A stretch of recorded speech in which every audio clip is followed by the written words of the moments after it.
Hi friends, నమస్తే. ప్రజాసేవ తెలుగు ఛానల్కి స్వాగతం. తెలంగాణ రాష్ట్రంలో ఉన్నటువంటి ఎస్సీ కార్పొరేషన్ ఎస్సీ వాళ్ళకైతే భారీ శుభవార్త. ఎస్సీ కార్పొరేషన్ లోన్స్ని అయితే తెలంగాణ రాష్ట్ర ప్రభుత్వం అయితే ఇవ్వడం జరుగుతుంది. ఇందులో భాగంగా 70% వరకు కూడా మీరైతే సబ్సిడీని పొందేటటువంటి అవకాశం అయితే ఉంది. అంటే 1,00,000 రూపాయల లోన్ కనుక మీకు ఇచ్చినట్టయితే అందులో తిరిగి మీరు ఒక 30,000 మాత్రమే చెల్లించవలసి ఉంటుంది. ఈ విధమైనటువంటి లోన్స్ అయితే తెలంగాణ రాష్ట్ర ప్రభుత్వం ఇవ్వడం జరుగుతుంది. అయితే దీన్ని ఏ విధంగా అప్లికేషన్ చేసుకోవాలి, కావలసినటువంటి ధృవపత్రాలు జిరాక్సెస్ ఏమి ఉండాలి అనేటటువంటి పూర్తి వివరాలని, అదేవిధంగా ఎప్పటివరకు చివరి తేదీ అనేటటువంటి వివరాలని కూడా నేను మీకు ఈ వీడియోలో అందించడం జరుగుతుంది. వీడియో చూస్తున్నటువంటి ప్రతి ఒక్కరు కూడా వీడియోని లైక్ చేయండి. ఆ వెంటనే వచ్చేటటువంటి హైప్ పాయింట్స్ కూడా వీడియోకి ఇస్తారని కోరుకుంటున్నాను. ఇలాంటి లేటెస్ట్ అప్డేట్స్ మీకు రావాలి అనుకుంటే మన ఛానల్ని సబ్స్క్రైబ్ చేసుకోండి. పక్కనే ఉన్నటువంటి బెల్ ఐకాన్ పైన ట్యాప్ చేసి ఆల్ అని సెలెక్ట్ చేసుకోండి. ఇక మనం వీడియో టాపిక్లోకి వెళ్ళిపోదాం. వీడియోని కంటిన్యూ చేయండి. ఫ్రెండ్స్, ఇక్కడ చూడండి, నేను చూపిస్తున్నటువంటి వెబ్సైట్ మీకు డిస్క్రిప్షన్లో లింక్ని ఇవ్వడం జరిగింది. దానిపైన క్లిక్ చేసుకున్నట్టయితే మీరు ఈ పేజ్కి అయితే రావడం జరుగుతుంది. ఇక్కడ లెఫ్ట్ సైడ్ చూసుకున్నట్టయితే ఎస్సీ కార్పొరేషన్ లోన్స్కి సంబంధించినటువంటి పాపప్ ఆప్షన్ అయితే మీకు కనిపిస్తుంది. దీనిపైన మీరు క్లిక్ చేసినట్టయితే ఈ యొక్క అప్లికేషన్ ఫారం అనేది ఈ విధంగా ఇక్కడ గ్రీన్ కలర్లో రిజిస్ట్రేషన్ క్లిక్ హియర్ అని చెప్పేసి ఉంది కదా, దీనిపైన క్లిక్ చేసుకోండి. ఇలా చేసుకోగానే మీకు అప్లికేషన్ ఫారం అయితే ఈ విధంగా ఓపెన్ అవ్వడం అయితే జరుగుతుంది. ఇక్కడ ఆధార్ కార్డు ప్రకారం దరఖాస్తుదారుని పేరుని ఇవ్వండి. నెక్స్ట్ ఆధార్ నెంబర్ కూడా మీరైతే ఇవ్వవలసి ఉంటుంది.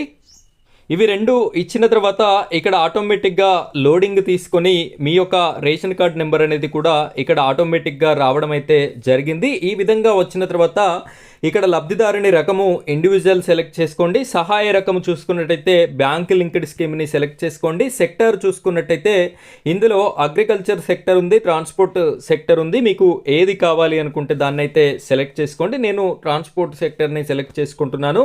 ఇక్కడ స్కీమ్ డీటెయిల్స్ చూసుకున్నట్టయితే 3 స్కీమ్స్ అయితే అందుబాటులో ఉన్నాయి. ఇక్కడ 3 వీలర్ గూడ్స్ వెహికల్ అందుబాటులో ఉంది, 3 వీలర్ ప్యాసింజర్ వెహికల్ అందుబాటులో ఉంది, 2 వీలర్ బైక్ కూడా అందుబాటులో ఉండడం అయితే జరిగింది. నేను 2 వీలర్ని సెలెక్ట్ చేసుకున్నాను. ఈ విధంగా సెలెక్ట్ చేసుకోగానే ఈ యొక్క యూనిట్ కాస్ట్ విలువ 1,00,000 రూపాయలు అనేది మెన్షన్ చేయడం జరిగింది. అయితే ఈ 1,00,000 రూపాయలలో మీరు 70,000 మీకు మాఫీ అనేది రావడం జరుగుతుంది. తిరిగి 30,000 చెల్లిస్తే సరిపోతుంది. ఇక్కడ గో అనేటటువంటి ఆప్షన్ ఉంది. దీనిపైన ఒకసారి క్లిక్ చేసుకున్నట్టయితే మనకి మరొక పేజ్ అనేది ఓపెన్ అవడం అయితే జరుగుతుంది. ఈ యొక్క అప్లికేషన్స్ అన్నీ కూడా మీరు చేయాలి అనుకుంటే మీ దగ్గర ఉండాల్సినటువంటి డాక్యుమెంట్స్ మీ యొక్క ఆధార్ కార్డ్ అనేది ఉండాలి, అదేవిధంగా మీ యొక్క రేషన్ కార్డ్ అనేది ఉండాలి, పాన్ కార్డ్ అనేది ఉండాలి, క్యాస్ట్ ఇన్కమ్ సర్టిఫికెట్స్ అయితే తప్పనిసరిగా ఉండాలి.